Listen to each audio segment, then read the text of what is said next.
It's rarely talked about in books, magazines, TV shows, or podcasts, but it's one of the most important aspects in all of angling. What is this important topic? It's boat control, and we're going to talk about that and more on this episode of Fishful Thinker, the podcast. I'm Chad LaChance, and you're listening to Fishful Thinker, the podcast. All things fishful, all the time. Hey guys, Chad LaChance here. Thanks so much for tuning into this episode of Fishful Thinker, the podcast, brought to us once again by Sportsman's Warehouse. Visit them at one of 136 stores nationwide or at sportsmans.com. We appreciate that very much if you enjoy our content. Also, check out Peterson Toyota and all the fine folks at Berkley and Abu Garcia. Guys, it's spring, it's May. Been fishing almost every day, and actually, let me rephrase that. I have been fishing every day. And I'm running behind on getting podcasts done, and I'm running behind on getting a lot of other things done, but it's because of the time of year when we need to be in a boat. I'm gearing up for guide trips. By the way, if you want to book a guide trip with us, you can do that at fishfulthinker.com. I'd love to take you out. We have spent a lot of time in and around the water, and interestingly enough, it's been a very, very windy spring here. And I don't know where you're listening from, but here in Colorado, it has been a very bumpy spring. It is May 5th. Actually, happy Cinco de Mayo, people. It is May 5th today.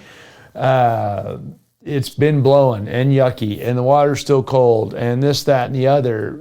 So the fundamentals come into play, the worse conditions the fishing is. And what I've noticed the last couple of days of being on the lake is people being out of control with their boats. And I'm not talking about fundamentally out of control as in, can't get it down the boat ramp, can't drive it down the lake. That's not what I'm referencing at all.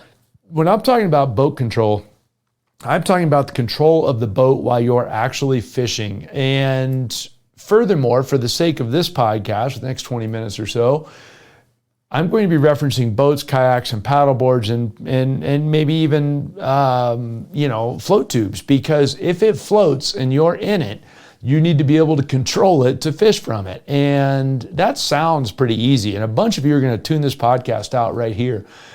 But I can tell you from guiding for many, many years in tournament fishing, and one of the things about tournament fishing is you often do draw tournaments where I'm a random pairing with another guy who I don't have any idea who he is or how he fishes. I might get put in his boat, and therefore I'm subject to how he controls that boat.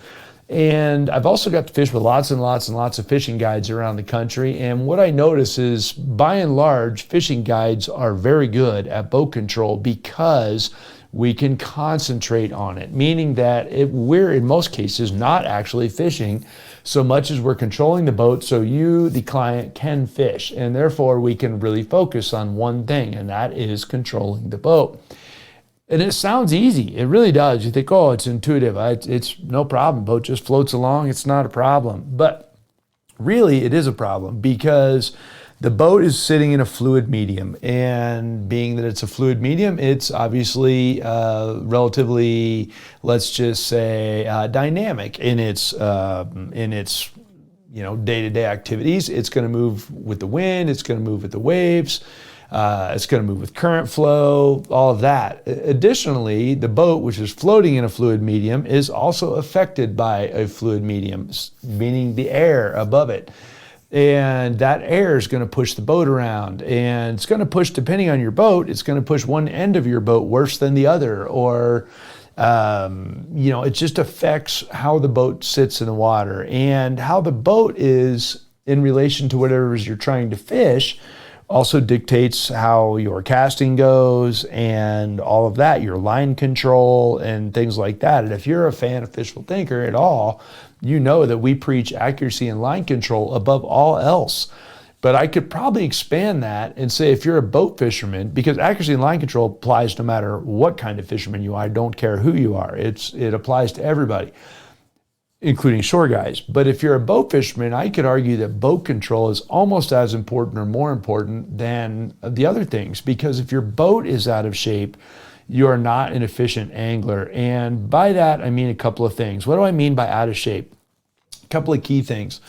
One, your casting angles. You've got your boat either too far, too close, or at the wrong angle to fish whatever it is you're going to fish. Now, intuitively, you're going to say, well, I don't fish banks, I fish offshore. Well, maybe you're fishing a drop off, maybe you're fishing a rock pile, maybe you're fishing a brush pile, maybe you're whatever it is. You might be fishing who knows what offshore, but you still need to keep your boat in the right relation to that piece of structure or cover so that you can make accurate casts to it or past it, as the case might be. That's more difficult than it sounds. And I can tell you from dealing with a lot of people that I fish with that are weekenders, they'll spend more time fighting their boat or having their boat out of shape because they don't realize they need to be fighting it than they will being in a perfect condition to be always in a casting angle or position. One of the things I can tell you for sure about fishing with some high-level BASS and MLF guys, and I've fished with a bunch of them over the years, is their boat is never out of shape. Those guys' boats are always where they need to be in relation to the cover, in relation to the structure, in relation to whatever bank line it is, or drop off, or contour line, or shell bed, offshore shell bed, or whatever it is. They know their angles, but it's harder than people think, and it's just not something that people really focus on. So let's talk about a couple of the key aspects and how I try to address them. And it doesn't really matter if I'm in a kayak, a canoe, a float tube, a paddleboard. I like to fish off stand-up paddle boards, or my big Ranger bass boat. The concepts are all the same. And so all other things being equal, let's just break down certain scenarios. First of all, a perfect scenario for fishing is the boat not moving at all in a lot of cases. And that just gives you the most opportunity for being as thorough and precise as possible in your presentation. So the boat not moving at all is an ideal scenario because then all of the nuances in your presentations come down to you and not to the boat itself. The only way, in my experience, to get a boat to sit 100% still, though, is to anchor it in some way, shape, or form. And that can be inefficient in a lot of ways because then you anchor and unanchor and anchor and unanchor and da-da-da-da-da. So a lot of us like to keep the boat unanchored and moving. Now, I'm going to tell you right away, that got a lot easier on everybody when the GPS anchor came out. And you may refer to it as spot lock or whatever it might be, but long story short, you hit a button on your boat and the trolling motor will do everything it can to keep that boat within a 3-foot circle. That trolling motor within a 3-foot circle of where it is. The boat will still pivot round and round and round that trolling motor if the wind is not consistent or the current is not consistent, but it will still keep the trolling motor in the same spot.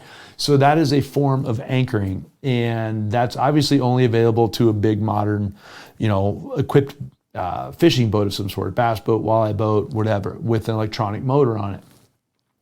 Another possibility for anchoring is a physical pole anchor of some sort, like a power pole or a Minn Kota Talon, which are hydraulic or mechanical anchors of some sort that will deploy off the back of the boat and impale the bottom of the lake. That's fantastic.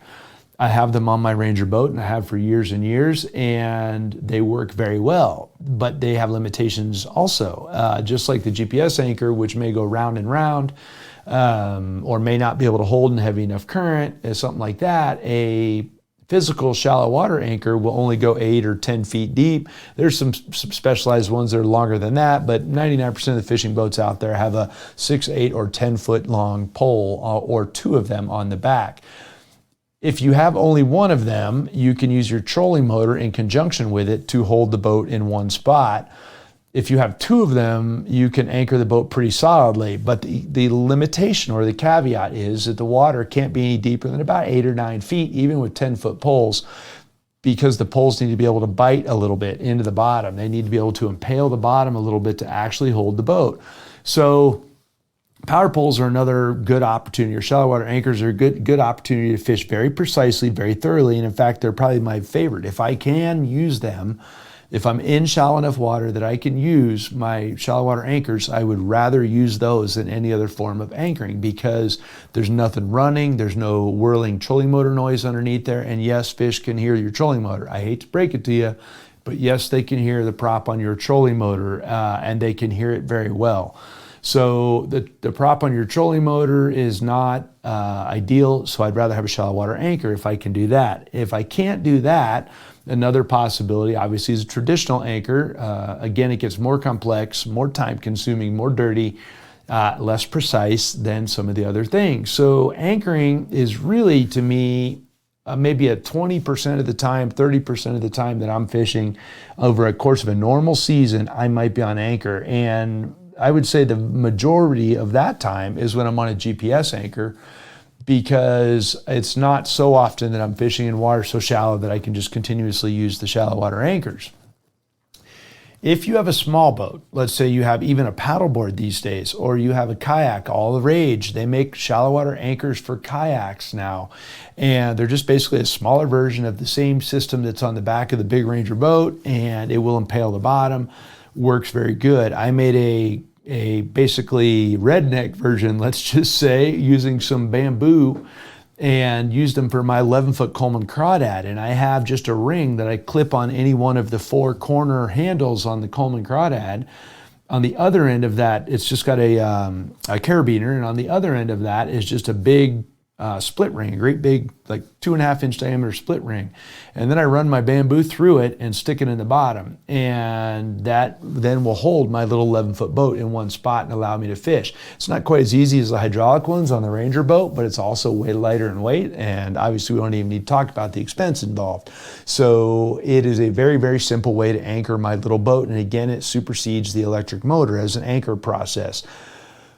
If you're on a paddleboard, same thing. You can do the same thing. I will tell you that a paddleboard, more than any other board, any other thing, needs an anchor if possible to be able to fish, because even a small fish will pull you around on the paddleboard. And if you're fishing for very big fish, you get taken out to the middle of the lake by a big fish without, a lot of effort involved, because you can't paddle and fish at the same time. You can't stand there and hold against the fish. You can dangle your legs over the side and give yourself a slowdown point, but you can't really hold. So whenever I'm fishing off of the paddleboard, I pretty much always have a 3-pound anchor, and I will drop that down and tie it off tight. And generally just the weight of the anchor. It doesn't actually have to bite into the bottom in most cases unless the wind's blowing. If the wind's blowing, I'm probably not paddleboard fishing at all.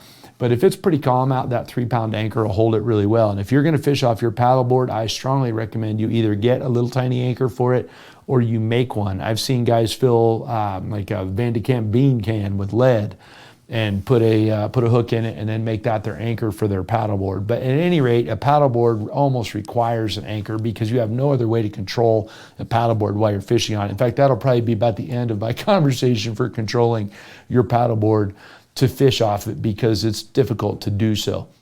A lot of the kayaks these days have pedal drive systems of some sort. I like that system, particularly the ones that are able to go backwards as well, because you can hold yourself against your fish if you need to, or you can hold yourself in a breeze if you need to with using the paddle system. So, or using the pedal system. So that can work really slick for you.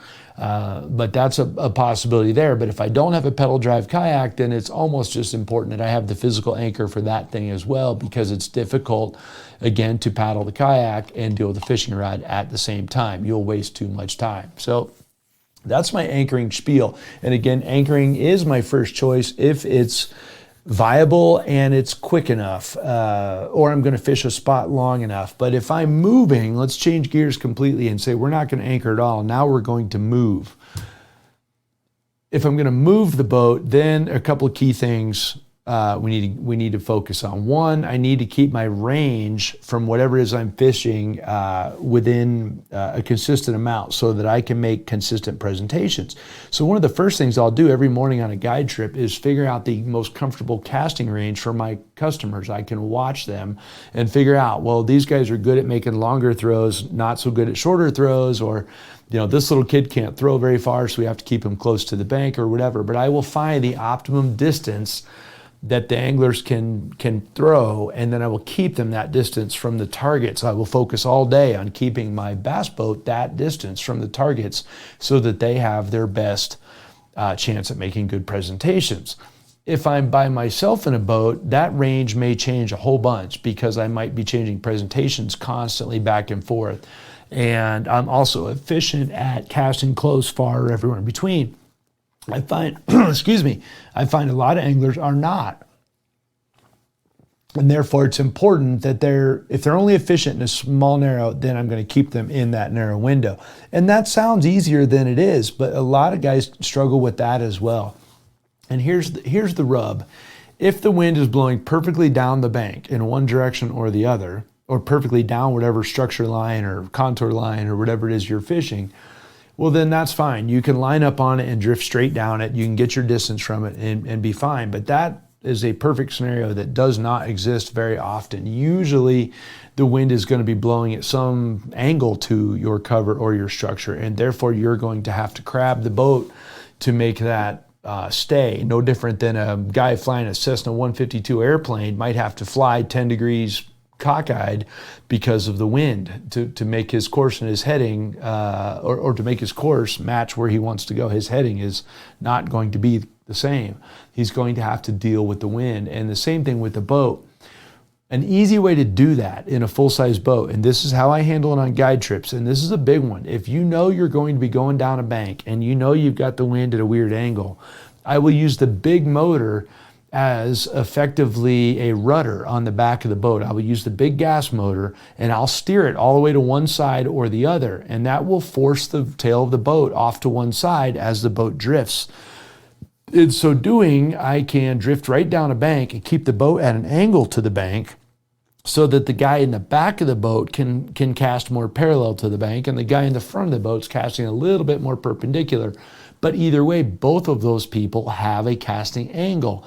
So the tail of the boat is always closer to the bank than the bow. If you crab it the other way, the guy in the back of the boat, in other words, the back of the boat farther from the bank, the guy in the back of the boat has no casting angle, and that's affectionately known as front-ending a guy, and that's not super popular. So the right answer is to crab the boat the other way. And so very, very commonly, and you don't see it on the TV show because I will jump down and do it, and we don't film it necessarily, but I will have the motor cranked one way or the other so that I can keep the boat moving at whatever angle I want it to in relation to the wind, in relation to my actual drift. And so that's really important. Another thing that's important is, am I going to drift versus fishing upwind? And in a perfect world, I would drift just fast enough that I could steer the boat lightly with the trolling motor or crab it lightly with the big motor. I don't usually have that scenario. Usually the wind's going to blow hard enough that the boat is going too fast, and therefore you are going to make inefficient presentations. And let me tell you what happens if the boat's moving and you either aren't anticipating it's moving or you're not in control of its movement. What's going to happen is you're going to snag and lose a lot more tackle. If your presentation has anything to do with the bottom of the lake or any ability to get to the bottom of the lake, you're going to lose more of it if the boat is moving, because you've got 2 points. You've got a lure on one end and you on the other end holding on to it, and a flexible thing in between known as fishing line. You won't be able to keep track of what exactly your lure is doing on the other end. So that doesn't mean I don't fish that way. It just means if I'm drifting the boat at a relatively high rate of speed, I need very much to keep track of where my lures are and where my jigs are, or I'm going to snag a lot of them. So that's important. So I'd rather fish upwind. The problem with fishing upwind, because by fishing upwind, a couple things real quick. The trolling motor stays at the very front of the boat, obviously, for starters. So if you're setting up a small boat of some sort, like when I set up my Coleman Crawdad, it's only 11 feet long.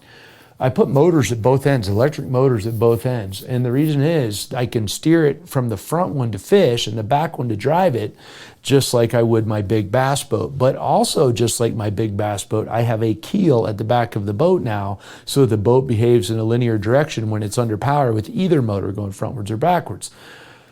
Previously, when I had only a trolling motor on the back, it's not efficient to fish out of because the back of the boat, it's hard to be on the front. You can't control it. If you have only the motor on the front, every time you close the throttle on the motor or turn the motor off, the back of the boat wants to come around because there is no rudder. So by having a motor at both ends, it stabilizes. If you're going to have a motor only at one end, I would still put it on the front because that's easier to fish and you can get around the lake. Just understand, every time you come to a stop, it may not be an ideal scenario. Your boat's going to try to pass you because there's more resistance, more drag in the front of the boat with the little motor in the water than the back where there is no motor in the water. So that's important.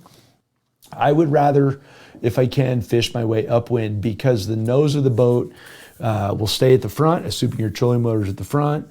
For two, I have the best control. I can slide the boat left or right without moving forward very easily with the trolling motor if I'm steering it from the front. I can also spot lock it and it will stay in that one position because the wind will constantly blow the back of the boat to the back, so it'll stay right there or very close to right there.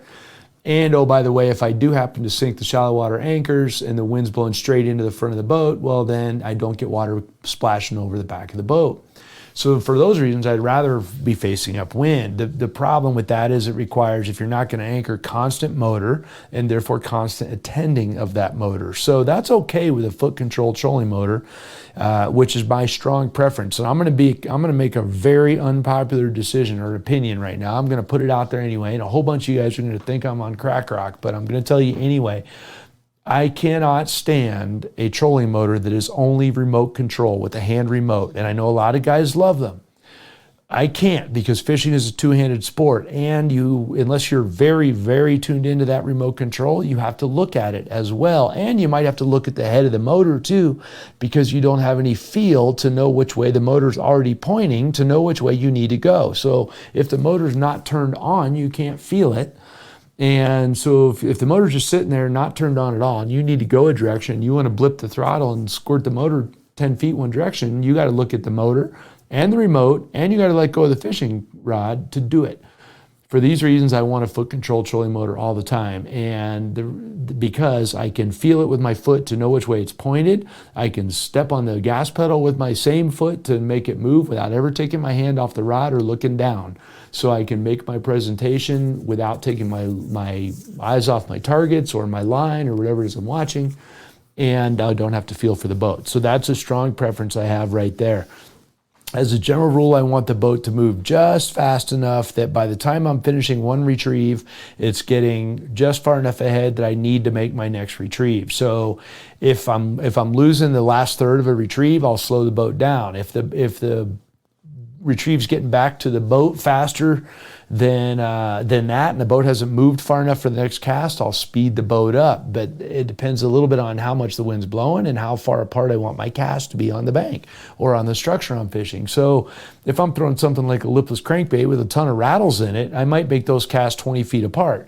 If I'm throwing a jig, I might make those casts that are landing only 3 or 4 or 5 feet apart on the bank. And obviously the boat's going to move faster with the lipless crankbait than it will with that jig. So the speed of your boat should match the speed of your presentation. That's a big thing as well. What I find with most people is slower is much easier for them to fish, just for the record. So if in doubt, slow it down because you'll be more thorough and less chance of snagging stuff up with the boat going slow. Now, I also want to throw out one more quick thing here. I'm not referencing a lot of trolling stuff here, and obviously most of what I'm talking about goes out the window with trolling. However, boat control is still a major issue with trolling, and it's something that should be addressed. It's also something that yours truly sucks at, and therefore I'm not qualified to address for you. I know guys that are, so if you have questions about boat control for trolling, talk to some of those guys. I am not a troller, but I will happily refer you to somebody who is that can answer those questions. So I want to throw that caveat out there. I am a caster if at all possible. So back to boat control. The amount of turns and things that you're doing with a boat as you zigzag your way down the bank tells me how control you are in or out of control of your boat. When I see a boat that's very fluidly watching a shoreline or working a shoreline, I know that guy's in control. When the front end's swinging left and right and every which way, one cast, he's 20 feet from the bank, the next one he's 40 feet from the bank. Again, I know the guy's not in control. And then most of the time when I see guys doing that, it's when they have handheld hand-controlled trolling motors, again, because they have to let go of the trolling motor to fish and conversely let go of the fishing rod to control the trolling motor, and therefore they don't do either very well. So that's a key thing. The foot control will help you a lot with that. The biggest thing to keep in mind with boat control is that it's a major issue. So let's talk about some basic fundamental things of why it can be a major issue. One, boat control can also be how fast it is that you approach targets. If you're coming up, let's say you're at Glendale Reservoir and you're going to fish the trees for walleye. Well, if you get moving too fast through those trees, you'll bounce off a lot of stuff, for one. For two, it takes more trolling motor RPMs to stop the boat or steer the boat in that scenario. The faster your trolling motor is spinning, the more vibration it's putting off in the water, and you happen to be in shallow water because those trees are in shallow water, which means you have more chance of spooking fish. So if I'm in shallow water, I will be even sneakier with my boat, quieter, slower, and sneakier than if I'm in open water. Same thing if it's very calm and quiet out. I will be very judicious with the trolling motor throttle, like keep the thing down on 2, 3, or 4 power, versus if it's windy or I'm in deeper water, I don't care so much because the motor can make more noise because the environment is more noisy. So again, I won't be quite as sneaky in that scenario. If I'm fishing in the dark, I want to try to stay off the trolling motor altogether. So that's a key kind of if-then logic is if at all possible and I'm in the dark, because fish in the dark are very comfortable but also very shallow. So that's the other thing to keep in mind. As far as best practices go, I would rather approach targets with the sun on the opposite side of the target. If I'm going to be target fishing, I don't want the sun at my back. This is a really big one if you're fishing close to banks or the sun's low in the sky and you're making a big shade line, because there is nothing that puts fish off faster in my experience than a shade line going over the top of their head. So if you're going down, pulling up on a beaver hut you're going to fish, or this dock you're going to fish, and all of a sudden you and your boat cast a big shadow over what you're going to fish, you might as well go somewhere else and fish. Now somebody's going to say, well, they love shadows. I catch them out of shadows all the time. Well, yeah, if your shadow is stationary.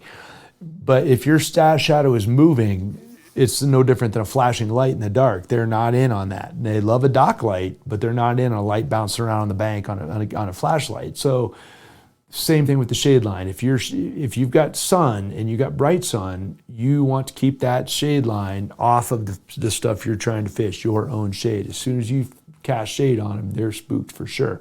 Again, the same thing with the trolling motor. The closer the cover, the closer the quarters I am to the fish, more important it is to be quiet. I learned this one very very rudely, unfortunately, when we all got live sonar. Live sonar, I'm looking at a willow bush. As I'm sneaking up in this willow bush, I got the trolling motor on like 8, but I'm a cast length and a half back from this willow bush that I really need to be a half a cast length from to fish. So I'm coming cruising in with a full head of steam. The bass left the willow bush every time I tried to do that, unless I came sneaking in at like 2 power on the trolling motor and went real quiet, sneaking up on the bush. And I would have never known that. I would have just assumed there was no fish in that bush if I hadn't been able to watch them on the Lowrance live sonar stuff and be able to see the fish leave as I'm sneaking up on them. So if you're going to be sneaking up on fish in visible cover, do it with your trolling motor on low, if at all possible. You don't want to come in there also with enough head of steam that you have to turn the trolling motor backwards to stop the boat, because then all the prop wash that you just made is going straight into the cover. And it may not spook the fish per se, but it's definitely going to disrupt them, and it's definitely going to scatter them. And that's not what you want. You want comfortable, relaxed fish. They're the easiest ones to catch. So try to not blow your prop wash on top of whatever it is you're doing. That can be very important. The other thing to keep in mind is because the boat has no brakes at all, your only scenario is to come in very, very quietly, and I will make my cast on my way in while the boat is drifting. Before I even stop the trolling motor, I'll try to make my first cast or two such that I can get there to that target, into the sweet spot of that target, without having hit the trolling motor by the time I got there. In a perfect world, I would drop the shallow water anchors behind me and stop the boat that way if the water is shallow enough. But again, it's not always that way. So you don't want to turn the trolling motor backwards and squirt the fish with a bunch of prop wash and then expect to still catch those same fish. So that's another important thing to keep in mind. At the end of the day, what it comes down to for me with boat control is most importantly being cognizant of it. So in the I coached the high school national championship years ago and I won it. And one of the things, you're beating a lot of teams. You're beating 275 teams, and you can't coach the kids per se. You can't give them specific advice during the course of a fishing day while they're fishing, because it's up to them. I have to call a timeout if I want to give them, just like a football game. I have a certain number of timeouts and a mandatory halftime. That's the only time I can coach those kids, is during that timeout or those half times. So we set up with the kids to where I said one thing during practice. If I mentioned to them, use your tools, that's all it was. Use your tools. If I say that, both kids in the boat that I'm coaching know that there's a key thing in play, and that is boat control. And so all it is, when I tell them use your tools, it's not give them any specific advice. It's just consider the overall the situation. And so basically what that means is the kid's brain should immediately go to, do I need the trolling motor, the big motor, or the shallow water anchors in this scenario right now to control the boat? In other words, me as a coach can recognize that the boat is not in perfect control, or there needs to be an adjustment to the control of the boat, but I can't tell them what that needs to be. I can only get them to think about it. So that's how important it is that I came up with code. Okay, Ryan, use your tools. And Ryan will think for a quick second and go, oh, yeah, we're drifting on this dock. I need to stop the power poles and get us to stop before we get too close to this dock, or whatever the case might be. So that's how important boat control is, to the point of having code words to win the national championship. And it was very important for us when it came time to do that. There was about twice or three times each day where I would say that, and one of the two kids would figure out what I was referencing pretty quick and get the boat back under control. And it was a great way to go about that. So it's very important to me. And if you don't take anything else away from this podcast, it's consider the control of the boat. Consider your distance from where you are. Do I approach it from downwind or upwind?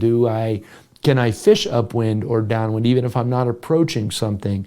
Where's the sun in relation to where I'm casting and the shadow that I'm creating?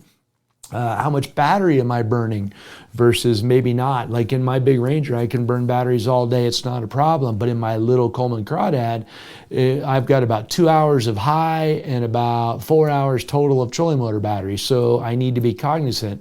I can still fish 6 hours if I'm very gentle on the trolling motor battery. So it's those kinds of things that make it part of the game. And like I said, if you look at my Ranger boat, what is it? Better than 10% of the value, more than that, almost 30% of the value of the boat is controlling the boat, whether it be the big motor, the electric motor, the power poles, the GPS systems. All of those things come together to control that boat. It's literally a third of the cost almost of the boat. And that should tell you how important boat control is in the first place. That's also why I said the paddleboard is the most difficult to control, because it has the least ways to do it. The more ways you have to control the boat, the easier your life's going to be as an angler, but also the more complicated your life's going to be as an angler. And the more you need to consider them and understand that it might take more than one of them at the same time to keep the boat in perfect control all the time. But I'm going to tell you this, if you consider boat control and practice being good at it, you'll find it will definitely catch you more fish, and probably more importantly than that, it will help you lose a lot less tackle. And in this day and age, with the economy the way it is, last thing we need to be doing is losing tackle that we don't have to lose. So I appreciate you tuning in to this episode of Fishful Thinker, the podcast. If you'd like to join the conversation on the rest of our social media at Fishful Thinker, please do that. Facebook, Instagram, TikTok, of course, our YouTube channel, and on World Fishing Network and Altitude Sports Entertainment. We'd appreciate that very much if you check in and see what we're up to.